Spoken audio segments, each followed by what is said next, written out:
21세기의 새로운 정사 10% 인간에 대한 엘레나 콜렌에 대해서 정책을 계속 읽어나가 봅니다. 21세기의 새로운 정상은 이제 우리의 21세기 삶은 예방접종, 또 항생제, 정수기 소독기술, 병원 위생 덕분에 감염의 접근을 막고 무기운 상태로 휴전을 맞이했다. 이제 급성 감염병의 위협은 예전만큼 크지 않다. 하지만 그 대신에 지난 60년 동안에는 이전에 흔하지 않았던 질환들이 눈앞에 나타나기 시작했다. 이 만성적인 21세기 질병은 우리 사회에 너무나 만연해서 인간이라면 누구나 겪는 정상적인 삶의 일부로 여겨지고 있다. 하지만 그것이 정상이 아니라면 이제 주위를 둘러봐도 천연두나 홍역, 소아마비에 걸린 사람을 찾아보기가 어렵다. 우린 얼마나 운이 좋은 사람들인가, 이렇게 건강하니 말이다. 하지만 다시 한번 제대로 둘러보면 이번에는 다른 게 보일 것이다. 봄이면 꽃가루 알레르기 때문에 충혈을 눈을 부비면서 콧물을 흘리는 딸이 눈앞에 있다. 제1형 당뇨병 때문에 하루에도 몇 차례씩 스스로 인슐린을 주사하는 처제가 떠오른다. 아내가 자신의 이모님처럼 다발성경화증으로 휠체어에 의지하게 될까 걱정이 된다. 늘 소리를 지르고 몸을 뒤흔들고 남과 눈을 맞추려 들지 않던 동네 치과 의사의 어린 아이들이 알고 보니 자폐증이라는 소문을 들은 기억이 난다. 불안장애가 심해서 쇼핑조차 제대로 하지 못하는 어머니를 생각하면 답답하다. 아토피 증상이 있는 아들 때문에 피부에 자극을 주지 않는 순한 세제를 고르고 있다. 밀가루 음식을 먹으면 설사하는 사촌 동생을 가족 식사 모임에서 만났다. 실수로 견과류를 먹고 에피펜 알레르기 쇼크 치료제를 찾아다니다가 의식을 잃고 쓰러진 이웃 아주머니를 발견했다. 마지막으로 나 자신은 소위 이상적인 몸무게를 목표로 다이어트에 도전하다가 보이기 좋게 실패했다. 이렇듯이 알레르기, 자가면역질환, 소화장애, 정신건강질환, 비만이 바로 현대인이 생각하는 새로운 정상이다. 새로운 정상, 이런 속에서 새로운 시대에 알레르기를 예로 들어보자. 따로 친구 중에서 20%는 봄부터 여름까지 연신 재채기, 코를 훌쩍거리고 다니기 때문에 꽃가루 알레르기는 봄이면 의뢰에 나타나는 연례 행사라고 여길 수 있다. 아들과 같은 반 친구 5 중에 하나는 아토피 증상을 보이기 때문에 내 아들이 아토피라는 사실이 별로 놀랍지 않을 것이다. 견과류 아나필락시스 쇼크, 가민성 쇼크는 겁나는 일이지만 그렇다고 아주 드문 일도 아니기 때문에 요새 나오는 식품의 포장에는 땅콩을 사용한 제품과 같은 제조시설에서 제조하고 있습니다 라는 경고 문구를 쉽게 찾아볼 수 있다. 그러니까 제대로 된 시설이다라는 거죠. 땅콩에 있는 독소를 제거할 수 있는 시설이다, 이런 뜻인데, 하지만 왜 아이들 5명 중에서 1명이 천식 때문에 흡입기를 가지고 다녀야 하는지 궁금해 한 적이 있는가? 숨을 쉰다는 것은 가장 기본적인 생명활동이다. 그런데 왜 수백만 명의 아이들이 약물 없이는 제대로 숨을 쉬지 못해 힘들어해야 하는지 생각해 본 적이 있는가? 아이들 15명 중에 1명은 적어도 한 개의 음식에 알레르기 반응을 보인다는 사실은 어떤가? 이것이 정말 정상처럼 보이는가? 선진국 인구의 절반이 알레르기로 고생한다. 사람들은 꼬박꼬박 이렇게 항생제 때문에 문제가 되고, 히스타민제 알레르기 완화제를 복용하고 되도록 개나 고양이는 만지지 않는다. 장을 볼 때면 식품의 영양성분표를 꼼꼼히 체크한 뒤에 장바구니에 넣는다. 주변에 흔하게 널려 있으면서 독성은 없는 물질, 그러니까 꽃가루나 먼지, 개나 고양이 털, 우유, 달걀, 견과류를 보면 면역계가 과민 반응을 보이지 않도록 무의식적으로 멀리하게 된다. 그렇지 않으면 몸이 무서운 병균이라도 맞는 것처럼 반응하기 때문이다. 이런 반응 때문에 문제가 된다는 건데, 처음부터 이 모양은 아니었다. 1930년대의 천식은 흔한 병이 아니었다. 아마 한 학교당 1명 정도 희귀한 질환이었을 것이다. 하지만은 1980년대에는 비율이 껑충 뛰어올라서 한반에 한 명이 천식을 앓았다. 지난 10년 동안 천식 발병의 급증세는 조춤했지만은 여전히 아이들 4분의 1이 천식 때문에 고생한다.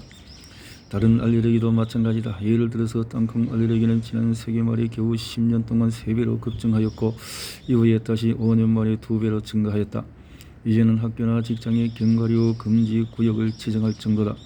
아토피나 꽃가루 알레르기 역시 한때는 드물게 나타나는 증상이었지만 이제는 어쩔 수 없는 현실이 되었다.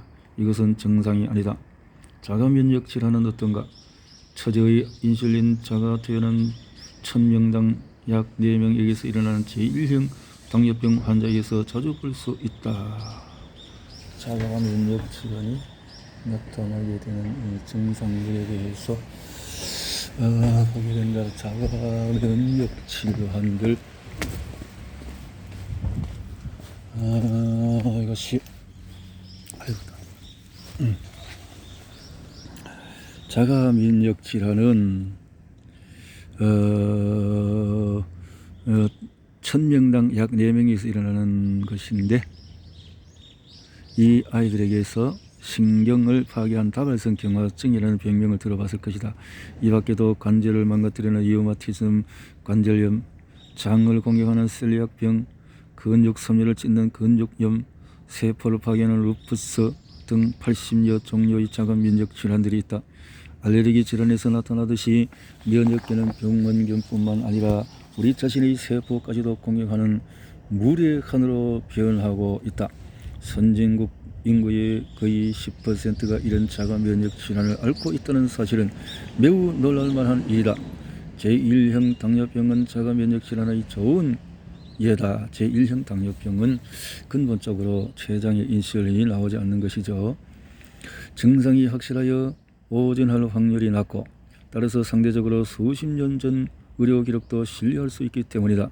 제1형 당뇨병은 당뇨 중에서도 일찍 발병하여 대개 청소년 시기에 나타나는데 췌장세포를 공격하여 인슐린을 전혀 생산할 수 없게 만든다. 반면에 제2형 당뇨병은 인슐린을 만들어내기는 하지만 인체가 인슐린에 반응하지 않아 역할을 제대로 할 수가 없다. 인슐린 없이는 사탕이나 디저트 같은 단순 당과 파스타나 빵 같은 복합당을 포함한 어떤 형태의 당도 전환하여 몸속에 저장할 수가 없다. 따라서 세포에 저장되지 못하고 혈액에 쌓이는 당은 급격히 독성을 띠며 환자에게 극심한 갈증을 일으키고 화장실을 들락날락하게 만든다. 세액해진 환자는 급기야 몇 주 혹은 몇 달 뒤에 신부전으로 사망한다. 인슐린을 투여하지 않으면 이렇게 된다. 정말 심각한 질병이다. 다행히 다른 질환에 비해서 당뇨병은 과거나 지금이나 비교적 쉽게 진단을 내릴 수 있다. 요즘 시대에는 금식 후에 혈당을 측정하면 바로 당뇨 진단을 내릴 수 있지만 100년 전만 해도 당뇨병은 기꺼이 나서주는 의사가 있어야 진단할 수 있었다. 여기서 기꺼이라는 단어를 쓴 이유는 당뇨병을 진단하려면 환자의 소변을 맛봐야 했기 때문이다. 소변 자체의 알싸한 맛과 함께 단맛이 느껴지면 그것은 혈당이 너무 높아서 신장이 강제적으로 당을 소변으로 배출시킨다는 뜻이다. 물론 과거에는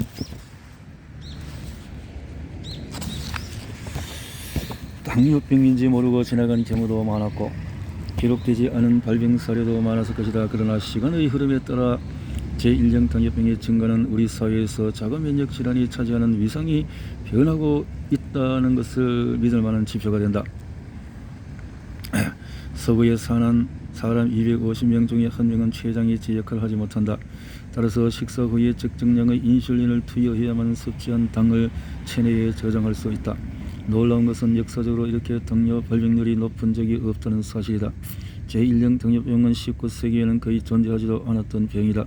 미국 매사추세츠 종합병원은 1898년까지 75년 이상의 의료 기록을 가지고 있는데 50만 명에 이르는 환자 기록 중에 소아당뇨로 진단받은 경우는 단 21건에 불과하다. 오진의 가능성은 염두에 두지 않아도 될 것 같다. 위에서도 언급했듯이 당뇨는 소변의 맛을 보아 쉽게 진단할 수 있고 체중 감소를 비롯한 치명적인 증상으로 미뤄보면 당시에도 어렵지 않게 당뇨병임을 알 수 있었기 때문이다. 제2차 세계대전 직전에 공식적인 병원 기록이 시작되면서 제1형 당뇨병의 보급을 추적할 수 있게 되었다. 그 당시에 미국이나 영국, 스칸디나비아에서는 5,000명당 한두 명의 아이들이 소아 당뇨병에 걸렸다. 전쟁은 아무것도 바꾸지 못했지만 전쟁이 끝나고 얼마 후부터 당뇨병 발생 건수가 늘어나기 시작했다. 1973년에는 당뇨병은 1930년대에 비해서 6배에서 7배 이상 흔해졌다. 1980년대부터는 증가 추세가 안정권에 들어가서 현재까지 250명당 1명의 발병률을 유지하고 있다.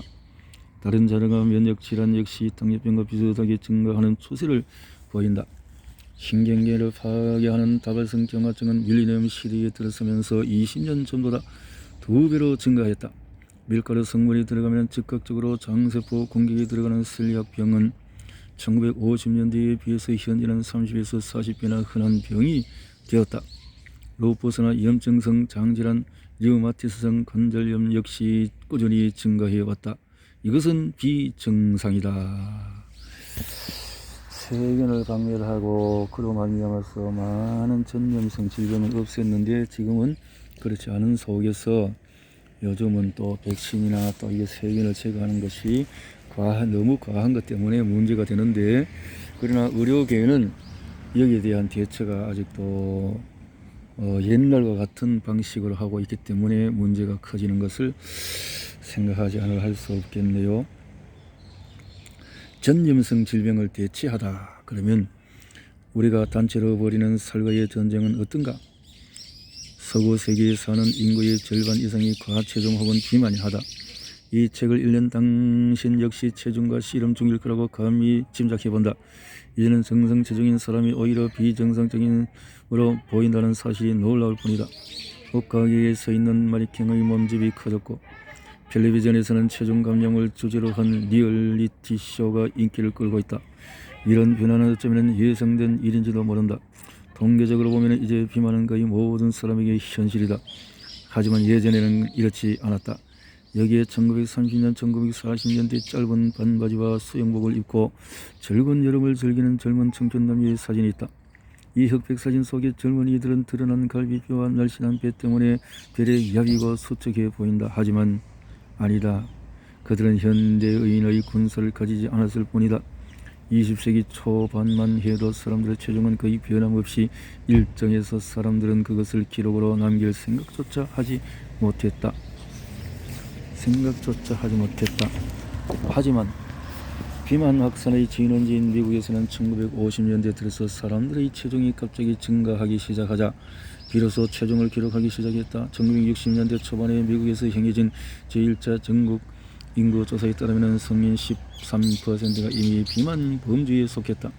다시 말하면 체질량 지수가 30을 넘는다는 것이다. 체중을 신장으로 제곱해서 나눈 값에서 설문조사에 응한 사람 중에서 30%는 체질량 지수가 25에서 30에 해당하는 과체중으로 분류되었다. 대한비만학회에서 1999년에 미국의 비만 인구 비율은 2배 이상 늘어서 30%에 육박했고, 이전에는 정상 체중이던 사람들은 몸무게가 늘어서 과체중이 된 비율도 34%가 되었다. 다시 말해서 총 64%가 과체중 혹은 비만이라는 이야기이다.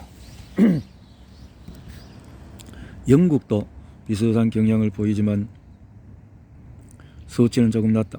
1926년 영국 성인 인구의 1.5%가 비만이고 11%가 과체중이었다. 하지만 1999년에는 20%가 비만이고 43%가 과체중으로 총 67%가 정상 체중보다 무거웠다. 비만은 단순히 몸무게가 초과된다는 문제로 끝나지 않는다. 비만은 제2형 당뇨병의 원인이 되고 심장병, 심지어 암까지도 일으킨다. 이 모든 것은 갈수록 보편적이 되고 있다. 말할 필요도 없이 이것은 정상이 아니다. 배앓이 역시 늘어나고 있다. 글루텐 무첨가 식품을 찾아다니는 사촌 동생이 이상해 보일지 모르겠지만 과민성 장증후군으로 고생하는 사람은 사촌 동생만이 아니다. 과민성 장증후군 증상을 보이는 사람은 인구의 15%나 되기 때문이다. 과민성이라는 단어가 가지는 뉘앙스 때문에 과민성 장증후군은 남들보다 조금 더 예민한 장을 가졌다거나 목이 물린 수준의 불편함을 주는 질병 정도로 인식되는 경우가 많다. 하지만 그것은 이 질환이 삶의 질에 미치는 영향을 몰라서 하는 말이다. 가민성 장증후군 환자들에게는 언제든지 뛰어갈 수 있도록 가까운 곳에 화장실의 위치를 확보하는 것이 다른 어떤 것보다도 중요하다. 증상이 약한 환자들도 다른 사람에게는 별 의미 없는 장의 평안을 우선적으로 추구하게 된다. 크론병 같은 염증성 장질환이나 궤양성 대장염 역시 증가하고 있는데 이 질환들은 장에 심한 손상을 주어서 최악의 경우에는 몸 바깥에 장루 주머니를 연결해야 한다. 확실히 정상이 아니다. 이제 마지막으로 정신건강질환에 도달했다. 자폐성 장애로 진단받았다는 동네 치과 의사들의 아들은 어느 때보다도 동지가 많다. 68명 중 1명 이 자폐아 범주에 있기 때문이다. 1940년대 초에는 자폐증이 너무나 드물어서 병명조차 없었다. 2000년에 들어서는 이 병에 대한 기록을 시작했을 무렵만 해도 발병률은 지금의 반도 되지 않았다.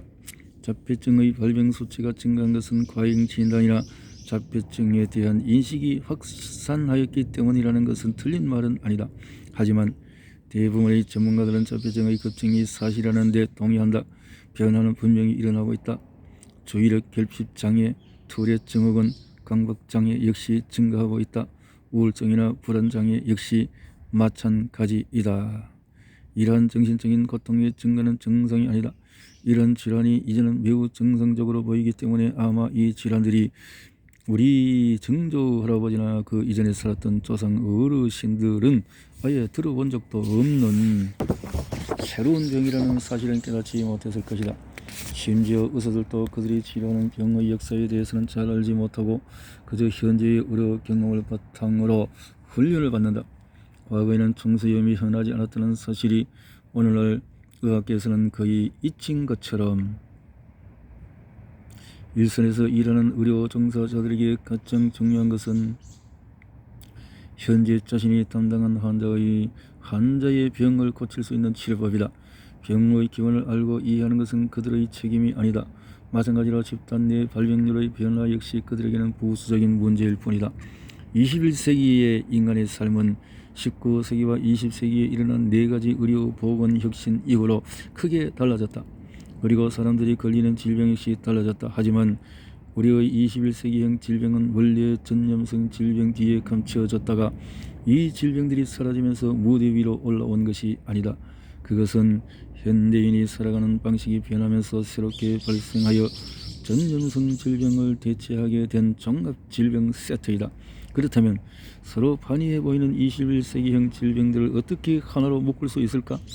알레르기로 인한 재채기와 가려움증, 자가 면역으로 인한 자기 파괴, 비만으로 인해 일어나는 신진대사의 비극, 소화장애로 인한 정신적인 수모, 정신건강질환으로 인한 오명까지 전염성 질병을 몰아낸 마당에 적을 잃은 인간의 몸이 자기 자신을 들쑤시고 있는 것만 같다.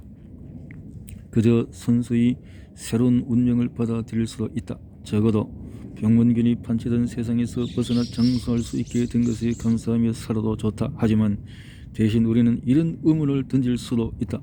도대체 무엇이 변한 것인가? 비만과 알레르기, 과민성 장증후군과 자폐증처럼 서로 전혀 관련이 없어 보이는 질병 사이에 어떤 고리가 있을까? 전염성 질병에서 새로운 종합질병 세트로의 전환은 결국 우리에게 신체의 균형을 유지하기 위해 적당한 감염이 반드시 필요하다고 경고해 주는 것은 아닐까? 아니면 전염성 질병의 감소와 만성질환의 증가 간의 상관관계는 21세기형 질병의 뒤에 우리가 미처 모르는 근본적인 원인이 있다고 알려주는 것은 아닐까? 자, 21세기의 질병에 대해서 생각해 보는 거죠. 어디서 21세기형 질병이 발생하는가? 이제 우리에게 큰 문제가 주어졌다. 왜 이러한 21세기형 질병이 나타나게 되는 것일까? 요새는 병의 원인을 유전에서 찾는 것이 유행이다. 인간 게놈 프로젝트 덕분에 돌연변이가 일어났을 때 질병을 일으킬 수 있는 수많은 유전자가 밝혀졌다. 어떤 유전자에 일어난 돌연변이는 확실히 병증으로 나타난다. 예를 들어 4번 염색체의 HTT 유전자에게 생긴 변이는 헌팅턴 무도병을 일으킨다. 어떤 돌연변이는 단지 병의 발병 소지를 높인다. 예를 들어 한 여성의 BRCA1와 BRCA2 유전자 염기 서열에 오타가 생기면 그녀가 평생 동안 유방암에 걸릴 확률이 10중에 8까지로 높아진다. 이렇게 이런 차이가 난다는 건데요. 미생물의 현대는 게놈의 시대다. 그렇다고 급증하는 현대 질병의 원인을 DNA만 돌릴 수는 없다. 한 사람이 어떤 특정 유전자 변이, 이를테면 살이 찌는 버전의 유전자를 가지고 있다고 하자. 그렇다고 하더라도 살찌는 유전자가 한 세기 만에 인구 전체에 이렇게 극적으로 퍼질 수는 없다. 인간의 진화는 그렇게 단기간에 일어나는 과정이 아니다. 또한 유전자 변이라는 것은 그 변이로 인한 효과가 이로운 것이라면 자연선택을 통해서 집단 내에서 확산되지만 해로운 효과를 낳는다면 자연선택에 의해 억제되고 집단 내에서 자리를 잡지 못하게 된다. 그렇다면 전식, 당뇨병, 비만, 자폐증이 자연에 의해 선택될 만큼 인간에게는 이로운가? 아니, 물론 그럴 리가 없다. 현대 질병이 급증한 원인으로 유전학을 배제한다면 이제 다음 순서는 환경의 변화를 살펴보는 것이다. 한 사람의 키가 유전자만이 아니라 영양 상태, 운동, 생활 습관 등 후천적인 요인과 함께 작용하여 결정되는 것처럼 한 사람이 병에 걸릴 위험도 마찬가지다. 하지만 이 역시 간단한 문제는 아니다. 지난 한 세기 동안의 인간의 삶은 너무나 많은 부분에서 변화가 일어났기 때문이다. 이것은 인과관계이고 저것은 그저 상관관계에 불과하다고 꼬집어 말할 수 있으려면 인내심을 가지고 과학적으로 평가하는 과정이 필요하다. 만일 비만 또는 비만 관련 질환이라면 식습관의 변화와 질병의 환경적 요인으로 작용했을 것이라고 바로 알 수 있겠지만 이것이 다른 21세기형 질병들에는 어떻게 영향을 미쳤는지 확실하지 않다. 우리의 관심을 불러일으키는 이 질병들을 보면은 모든 병을 아우르는 공통된 원인이 있다고는 보이지 않는다. 비만을 일으키는 환경 변화가 알레르기를 발생시킬 수 있는가? 자폐증이나 강박장애와 같은 정신 건강질환의 원인이 실제로 가면성 장증후군 같은 소화장애와 똑같은 출발선에서 시작되었을 가능성이 있는가? 21세기 질병 간의 괴리감에도 불구하고 머릿속에 두 가지가 떠오른다. 우선 알레르기와 자가 면역질환은 확실히 면역계라는 공통 분모로 묶인다. 면역계는 인체에 일어나는 위협의 수준을 결정한다. 그런데 그 능력을 교란시켜 면역계가 별것이 아닌 것, 심지어는 자기 자신한테도 과잉 반응을 보이게 만드는 무엇이 있다는 말이다. 우리는 그 범인을 찾아야 한다. 둘째, 사회에서 암묵적으로 받아들여지는 증상 뒤에 감춰진 골칫거리, 바로 장기능 장애다. 몇몇 현대 질병을 놓고 보면 장기능 장애가 이어주는 연결고리는 명확하다. 가민성 장증후군과 염증성 장질환의 중심에는 문제를 일으키는 장이 있다. 다른 병에 관련해서는 애매하기는 해도 여전히 연관성이 있다. 자폐증 환자는 설사를 달고 산다. 우울증과 가민성 장증후군은 나란히 나타난다. 비만은 음식물이 장을 통해 지나가는 과정과 직접적인 연관이 있다. 장과 면역기라는 두 가지 테마는 서로 연관이 없어 보일 수도 있다. 하지만 장의 해부학적인 구조를 자세히 들여다보면 실마리를 찾을 수 있다.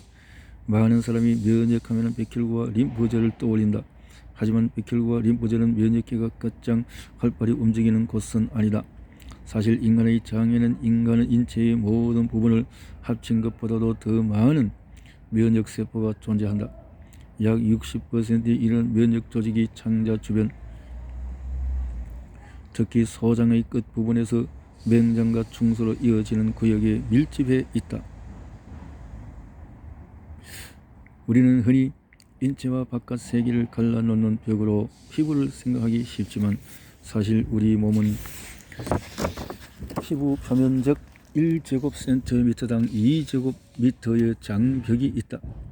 비록 안쪽에 있더라도 장벽은 바깥 세계와 혈액 사이에 겨우 한 겹의 세포층을 가지고 있을 뿐이다. 따라서 장벽을 따라 행해지는 면역계의 경계와 감시는 인체를 보호하는 필수적인 과정이며 필요하다면 그것을 통과하는 모든 입자와 세포들을 조사하고 검역해야 해야 한다. 전염성 질병의 위협은 거의 사라졌지만 우리의 면역계는 아직도 전시 상태에 있다. 왜 그럴까? 1854년에 소호의 콜레라 발병 때 존 스노우 박사가 행한 선구적인 기법으로 돌아가 보자. 역학조사 말이다. 스노우 박사가 콜레라 발병의 미스터리를 풀기 위해서 처음으로 논리와 증거를 이용한 이래로 역학조사는 의학계의 탐정 역할을 해왔다. 이보다 간단할 수는 없다. 세 가지만 물어보면 된다. 첫째, 어디서 질병이 발생하나? 둘째, 누가 병에 걸리나? 셋째, 언제 발병하나? 이 세 가지 질문에 대한 답변은 21세기형 질병이 일어나는가? 라는 근본적인 질문에 대한 실마리를 제시해 준다. 존 스노는 어디라는 질문에 답하기 위해서 발병지를 표시하여 만든 콜레라 지도 덕분에 발병의 진원지인 브로드 스트리트 식스 펌프를 찾아냈다. 하지만 우리는 별다른 수사 없이도 비만, 자폐증, 알레르기, 자가 면역 질환이 모두 서구 세계에서 시작되었다는 사실을 금방 알아챌 수 있다. 런던 유니버시티 칼리지의 외과 교수인 스티브 백마커는 비만 확산의 진원지로 미국 남부 지역을 꼽고 있다. 백마커는 엘리베마, 루지애나, 미시시피 같은 주들은 미국 그리고 세계에서도 비만과 만성질환 발병률이 가장 높은 지역이다. 이 질환들은 쓰나미처럼 전 세계로 퍼져나가 서쪽으로는 뉴질랜드와 오스트레일리아, 북부로는 캐나다, 동쪽으로는 서구 유럽과 아랍, 남쪽으로는 특히 브라질까지 확산하고 있다고 말한다. 백마크의 관찰한 알레르기, 자가면역질환, 정신건강질환 등 다른 21세기형 질병으로까지 이어진다. 이 모든 병이 서구에서 시작이 되었다. 물론 지리적인 위치만으로는 질병의 증거를 단정 지을 수는 없다. 지리적 위치는 단지 다른 연관성에 관한 실마리, 운이 좋다면 정확한 원인에 대한 단서가 될 뿐이다. 그런데 21세기형 질병들이 가장 명확하게 관련되는 지리적인 특성은 바로 부이다. 국가 간 국민 총생산 GNP의 비교 연구에서부터 한 지역에 사는 사회 경제적 집단 간의 대조 연구에 이르기까지 여태껏 축적된 많은 증거가 만성질환의 부의 상관관계를 지목하고 있다. 1990년 독일인은 부가 알레르기에 미치는 영향을 자연스럽게 단적으로 보여주었다. 40년 동안 갈라져 지내던 동독과 서독이 1989년에 베를린 장벽이 무너지면서 통일되었다. 동독과 서독은 지역, 기후 그리고 인종까지 많은 것을 공유하였다. 그러나 서독 사람들은 전쟁 이후에 번영을 이루어 서구 세계의 경제 발전을 거의 따라잡은 반면에 동독 사람들은 제2차 세계대전 이후로 정체 상태에 머물러 이웃 나라인 서독에 비해 훨씬 가난했다. 이러한 부의 차이는 건강의 차이와도 어느 정도 관련이 있었다. 매년 대학교 소아병원의 연구에 따르면 부유한 서독 어린이들에게서 알레르기가 2배나 많이 나타났고 그 중에서도 꽃가루 알레르기 때문에 고생하는 아이들은 3배나 더 많았다. 이와 같은 상관관계는 다른 알레르기나 자가 면역 질환에 대해서도 반복적으로 나타나는 패턴을 보여준다. 미국의 빈곤 자녀들은 부유한 아이들에 비해서 음식 알레르기나 천식에 걸릴 확률이 낮다. 독일의 상류층 부모의 교육 수준이나 직업으로 판단했을 때 자녀들은 평범한 배경을 가진 아이들에 비해 훨씬 더 아토피에 걸릴 확률이 높다. 북아일랜드 저소득층 자녀들은 제1형 당뇨병에 걸릴 가능성이 매우 낮다. 캐나다에서 염증성 장질환은 보통 저소득보다 고소득과 동반하여 나타난다. 이러한 경향은 한 국가나 지역에 국한되지 않는다. 한 국가의 국민 총생산을 보면 그 나라에서 21세기형 질병이 어느 정도 발생하는지 예측할 수가 있을 정도이다. 그런데 요즘은 조금 이제 질병에 대한 관리를 하게 되니까 부유한 사람들은 또 제대로 된 음식을 정리해서 섭취를 하는 반면에 가난한 층들이 그냥 또 쓰레기 같은 음식들을 많이 먹게 되니까 또 반대가 되는 현상도 나타나게 되는 것을 보게 되는데요. 소위 서구 질환의 증거는 더욱 서구 국가에만 국한되지 않는다. 만성 질환은 부와 함께 찾아온다.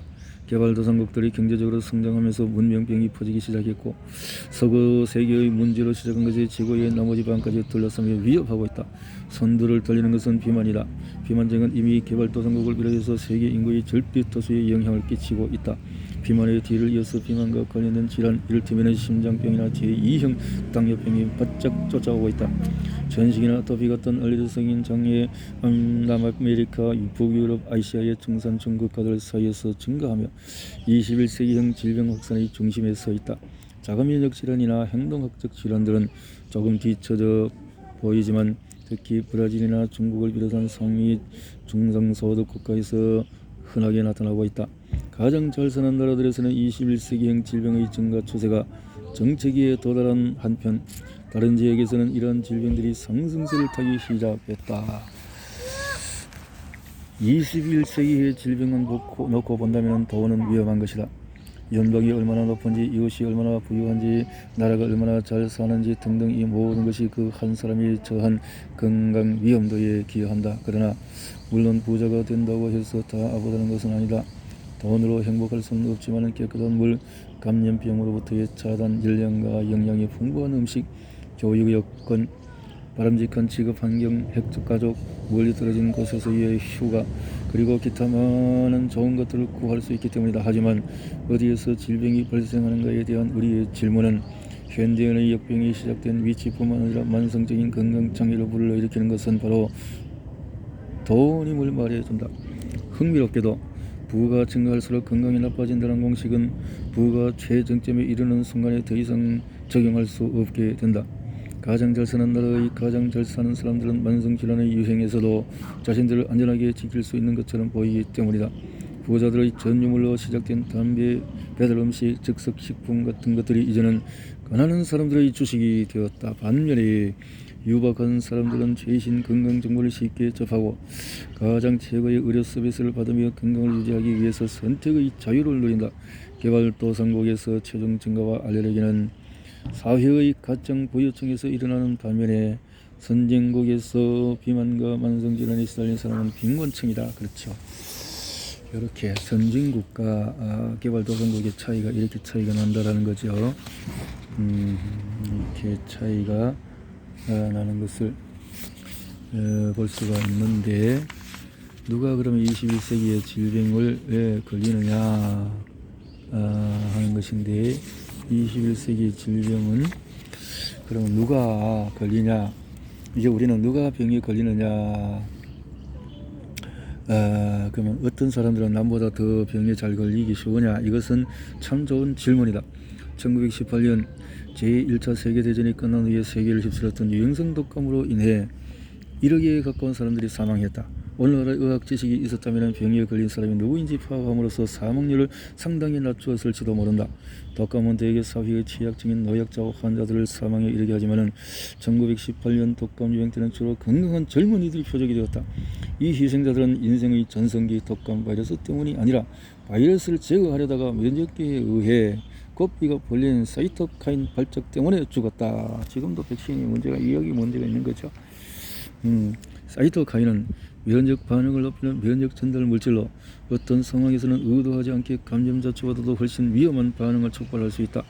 환자가 젊고 건강할수록 그들의 면역기가 일으키는 발작의 강도 역시 함께 커지기 때문에 사망할 확률이 훨씬 높아진다. 만약에 당시에 이 무서운 전염병을 대처하는 단계에서 누가 독감에 걸렸는가 하고 물었더라면 이 특별한 독감 바이러스를 그렇게 위험하게 만든 것이 무엇인지 알게 되었을 것이다. 뿐만 아니라 그 사실을 토대로 바이러스와 싸우는 동시에 면역계의 발작을 잠재우는 방향으로 치료가 이루어질 수 있었을 것이다. 젊은 사람들은 면역계의 이 증상들이 강하게 나타나기 때문에 사이토카인이라는 것은 항생제의 문제라는 거죠.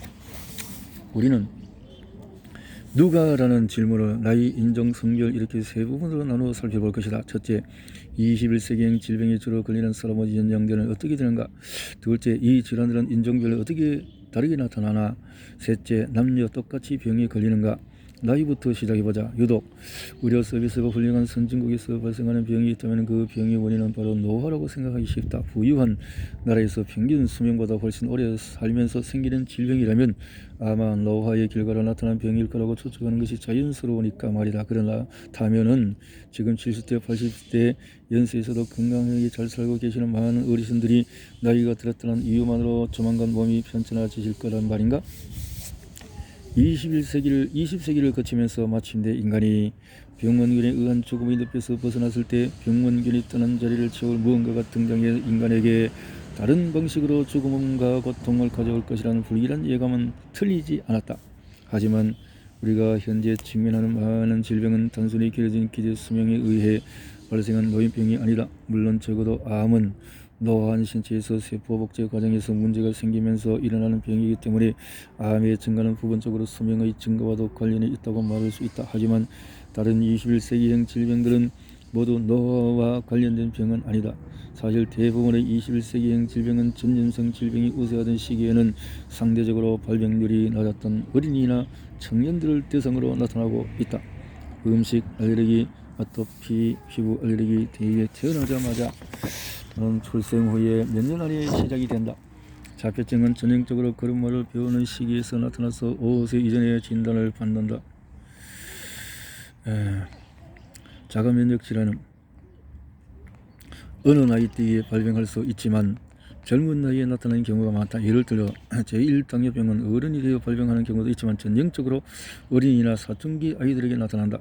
다발성 경화증이나 마름가짐 그리고 크론병이나 궤양성 대장염 같은 염증성 장질환 보통 20대에 시작이 된다. 그리고 루퍼스는 대개 15세에서 45세 사람들에게 나타난다. 비만증 역시 어릴 때 시작하기도 하는데 미국 어린이들의 7%가 태어날 때 정상 체중을 웃돌다가 걸음마를 배우는 시기에 10% 유년기로 들었으면 약 32% 정도가 과체중이 된다. 그렇다고 노인들이 21세기형 질병에 면역이 있다는 것은 아니다. 이 병들은 모두 어느 나이에서나 나타날 수 있다.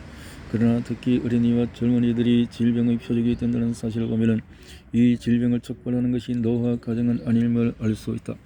심장마비, 뇌졸중, 당뇨병, 고혈압, 암과 같은 서구 사회에서 고령 인구의 주요 사망 원인이 되는 질환조차도 대부분은 유년기 또는 청년기에 시작된 체중 증가에 뿌리를 두고 있다.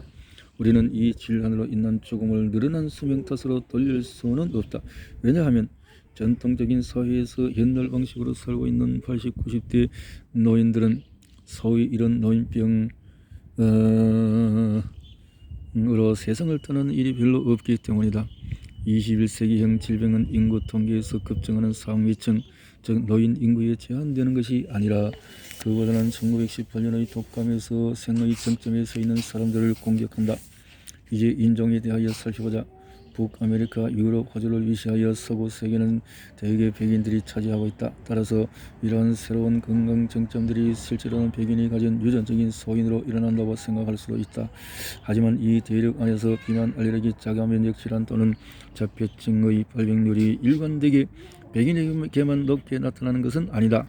비만은 백인보다 오히려 흑인, 라틴계, 남아시아인에게 높게 나타나는 경향이 있고 알레르기나 전식은 지역에 따라서 흑인과 백인의 발병률이 다르게 나타난다. 자가면역 질환의 경우는 특정한 패턴을 따르지 않는다. 루퍼스나 피부 경화증 같은 질환들은 흑인에게 주로 나타나고 소아당뇨나 다발성 경화증은 백인을 선호하는 경향이 있다. 자폐증은 인종을 가리지 않는 것으로 보이지만 흑인 아이들의 경우에 진단을 늦게 받는 경우가 많다.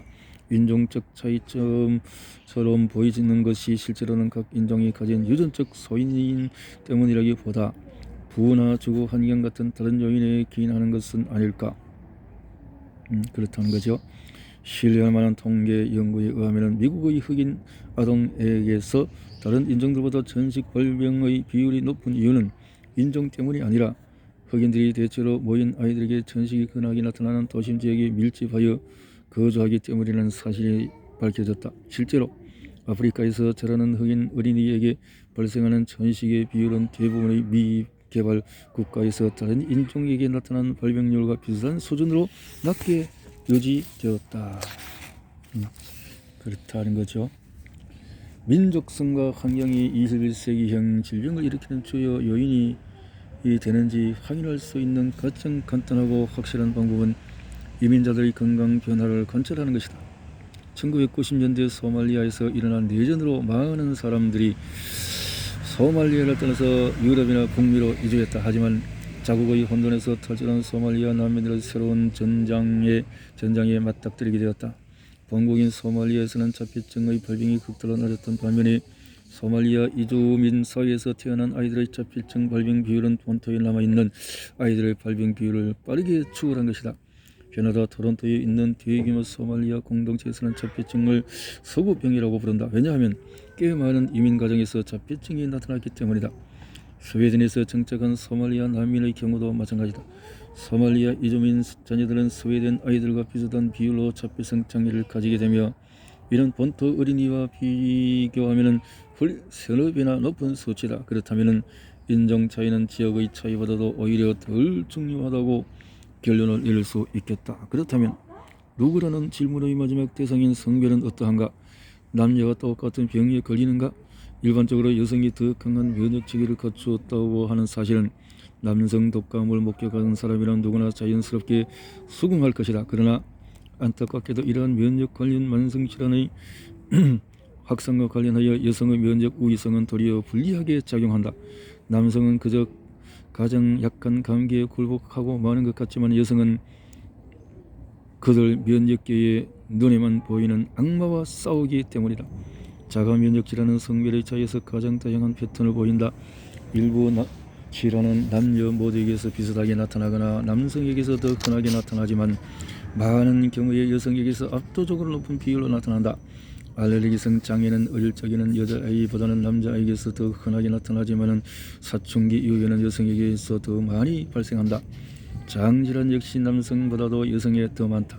염증성 장질환의 경우는 크게 차이가 나지 않지만 과민성 장증후군의 경우는 남성보다 2배나 여성이 많다.